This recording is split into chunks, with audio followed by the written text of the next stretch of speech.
Hey guys, welcome back. Throughout the history of Final Fantasy, Square Enix has been known to be a graphical powerhouse, pushing the limit of current generation hardware to give us games that just felt alive and immersive. But among all of these games, Final Fantasy XII was the one that stood out the most to me.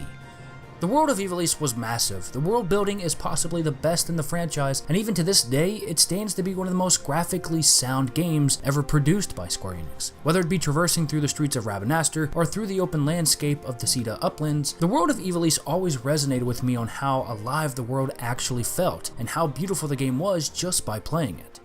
There were times where I would just stand in certain locations just to be mesmerized on how amazing the game looked, and always wondered what was out beyond what our eyes could see, and for that alone, I wanted more. To go beyond those walls, beyond the barriers of what we could never truly explore. So today, the Acuria have granted me the ability to finally break through the boundaries of Final Fantasy XII after all these years, and to get a glimpse of what is actually on the outside of what we could never lay eyes on before.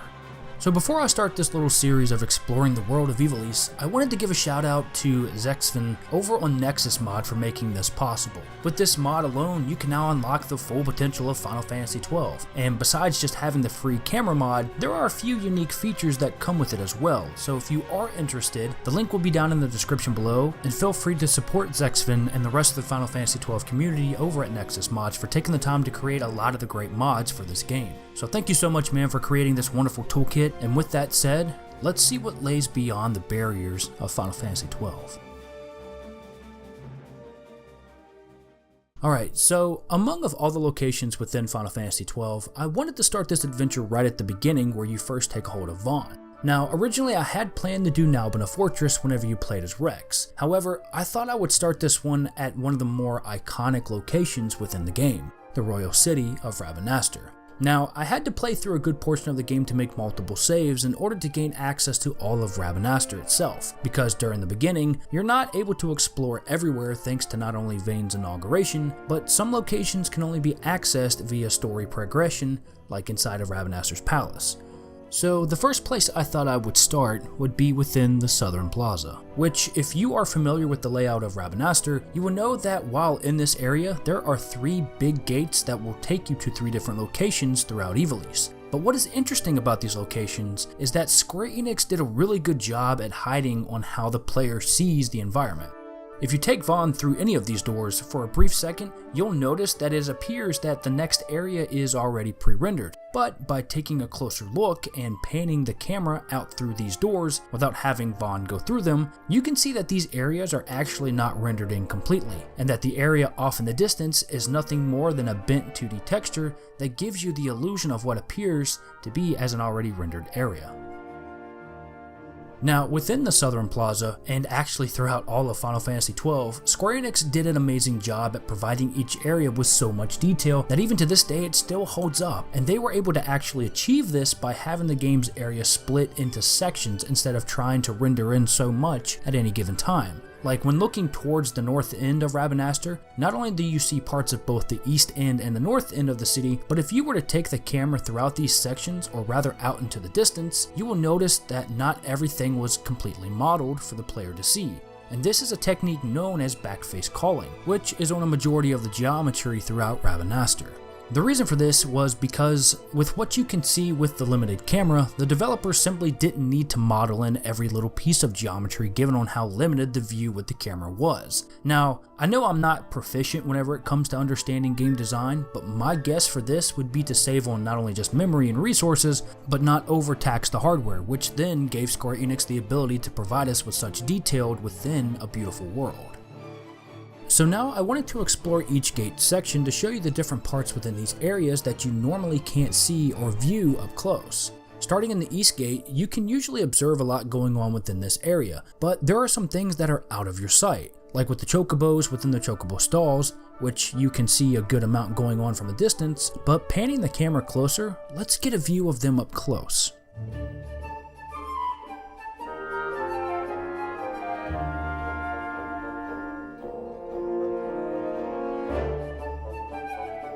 And while we're here, let's take a look out into the distance towards the Dalmasca Sand. You'll notice that the backdrop is nicely detailed, only once you get closer to it, that it's just another 2D background that's utilized to give the illusion of just how close the city and the Dalmasca Sands actually are.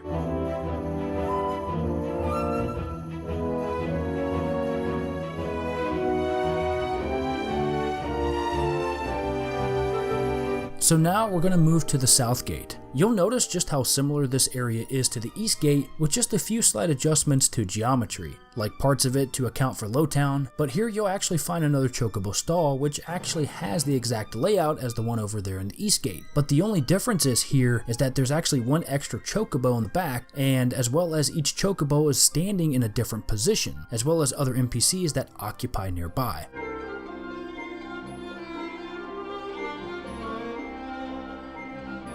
Now, if you pan the camera into the entrance to Lowtown, you'll notice a black square sitting just behind the geometry, as well as these black rectangles that seem to form some kind of casing around behind the walls of the south gate.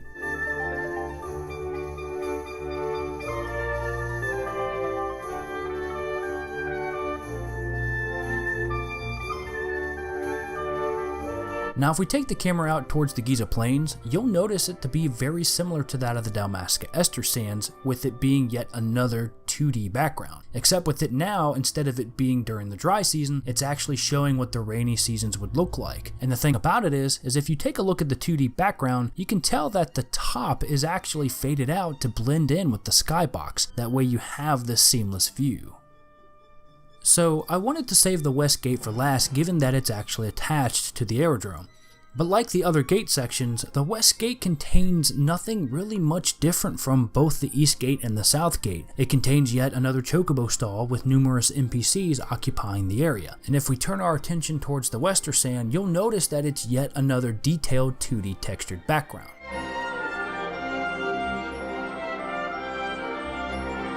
Now before heading into the aerodrome, I wanted to point out that if you pan the camera outside and through the walls, you'll notice a large black box that can be found right behind the entrance to the aerodrome. Now there is a reason for these, to which I'll explain later in the video. One thing that you'll notice is, given on how limited the view is with the camera, and if you walk around, you can actually see a little bit of the top to the aerodrome while on foot. But what's interesting about this is if you take the camera up, you can actually see that it's modeled more so than what you can actually see. So now I wanted to explore probably one of my favorite locations whenever I was in Rabanastre, and that's inside of the aerodrome and just how detailed everything looks just from at a glance. Now if you would have taken the camera outside of the barrier, you'll notice that the entire area itself is actually encased inside of a black rectangle.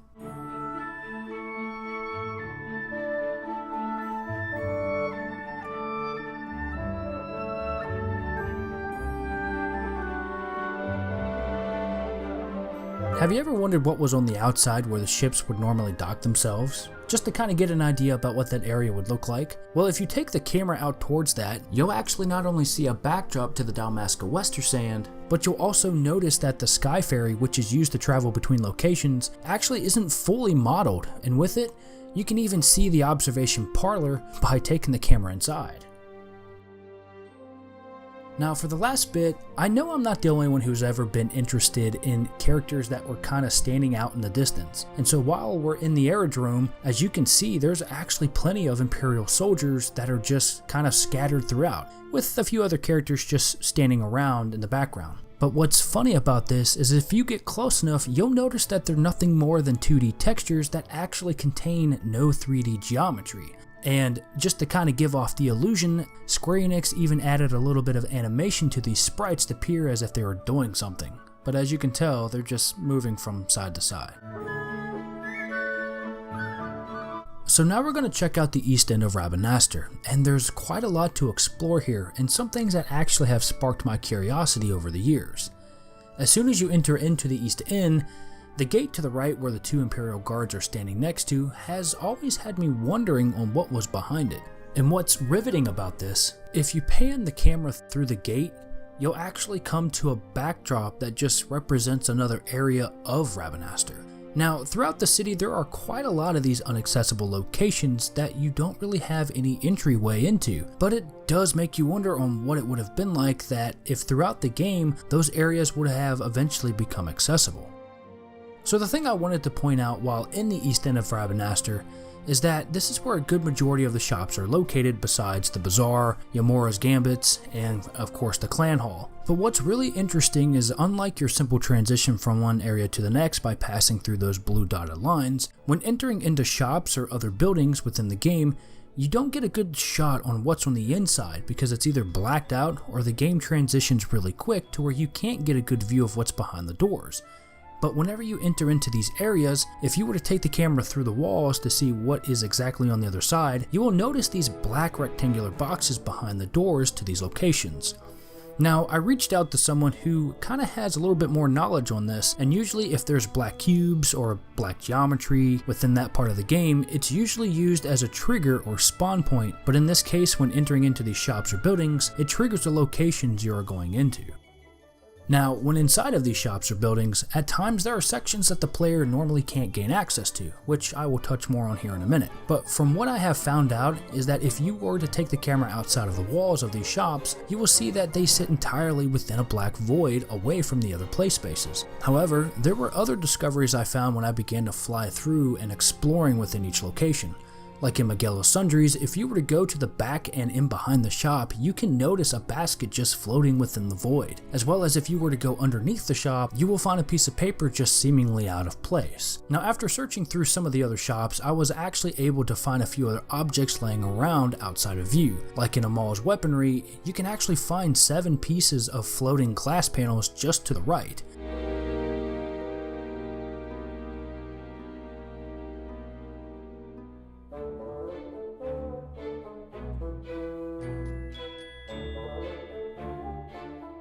And if you were to pan the camera through the walls at the Sand Sea, you will notice a low poly 2D bent texture of the sky that is masked with a filter within the window wells to represent as if the sky itself was illuminating the insides of the building.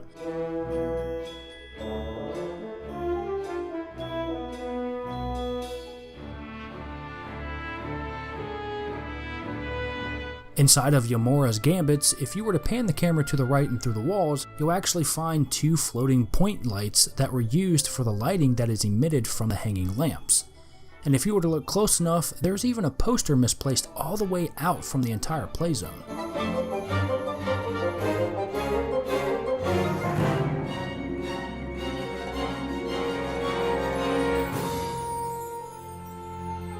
With Ponimus's Protectives being the last place I explored with hidden objects outside of the map, if you were to pan the camera to the right of the shop, you'll find 2 pieces of what it appears to be reflective glass panels that blended in with the abyss.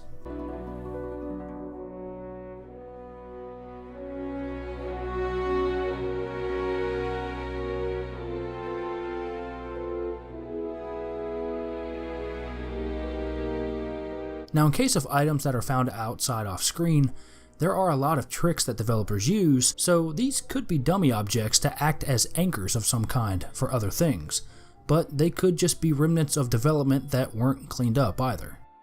With a good portion of the shops explored, I wanted to go back and get a more detailed look at what was going on behind some of the shop's counters, as well as some of the blocked off areas that the player couldn't get access to. And so I wanted to start with Amal's Weaponry, and what was interesting about this shop is that there's actually a storage room on the far right corner of the shop that the player can at least get a glimpse of, but not really fully see on inside. So by panning the camera to this room, you can actually see there's a lot of 2D assets placed in this one room. But while it may appear that these are only found in this storage area, they can be spotted throughout Rabanastre.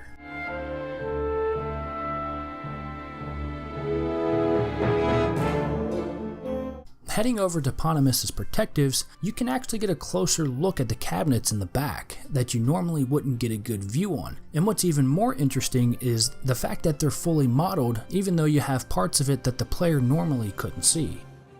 One thing that I also found that was quite intriguing is that you can even find a piece of equipment that resembles the armor Vossler wears within the game, which further shows its origins of design and which kingdom it actually represents. Now, I wanted to venture to the back of the shop where you would normally see a Seek running frantically between two rooms, but if you were to take the camera back to see what is actually going on, you can see him moving back and forth on a scripted path. There are even actual stairs that weren't fully developed and are just kind of floating there, but it just kind of makes you wonder if there was any real purpose for them during development. Moving over to Yuguri's Magic, you can actually find a similar back room to where you'll notice one of the NPCs moving back and forth in a very similar manner to the Seek that was over in Ponamis's Protectives. The only difference here is her animation, where she stops in the middle of the walkway as if she's looking for something, and then just walks off screen. But if you were to take the camera back, you'll notice that she's walking in a scripted path, as if on one side of the area she looks like she's actually talking to somebody before walking all the way back over to the left side of the shop, where she can be seen clipping through part of the geometry before performing another animation, which kind of gives her again the appearance as if she's talking to somebody within the void.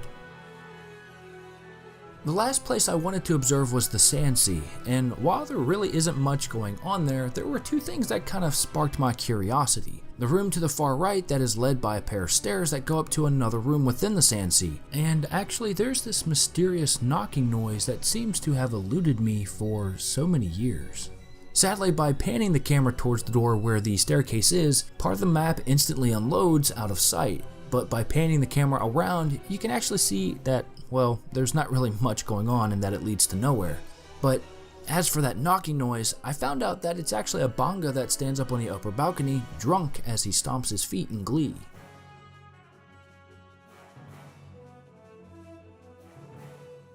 Final Fantasy XII is vast, beautiful, memorable, and just an experience you honestly can't get from anywhere else. So I wanted to round this video off by doing a fly-through of the East End of Rabanastre, as well as some other locations I've covered, just so you can get a view of the surrounding areas, just to kind of get a feel of how amazing this game really is. I wanted to thank you guys so much for watching, and I hope you did enjoy the video. As you are probably wondering why I'm probably splitting this video up into parts, well, it was because I wanted to make it more manageable for you as a viewer, and I wanted to condense the discussion and interaction instead of having it all in just one video. There are still many places I want to explore, as it is my goal to observe every inch possible within Final Fantasy XII. As I finish up with Rabanastre, I'll venture out to see what other places just await my exploration. And if you guys have a suggestion on what you would love to see, feel free to leave your comment down below. I looked back on a previous video to see if anybody answered my question, and I didn't see anything mentioned, so to change that up, I will be leaving questions for you, if interested, as the pinned comment on the video. And as per usual, I will look at them and mention them in the following video afterwards, just to kind of keep the audience going and discussions thriving. Thanks again guys for watching, as I really do appreciate it, and I'll catch you in the next one.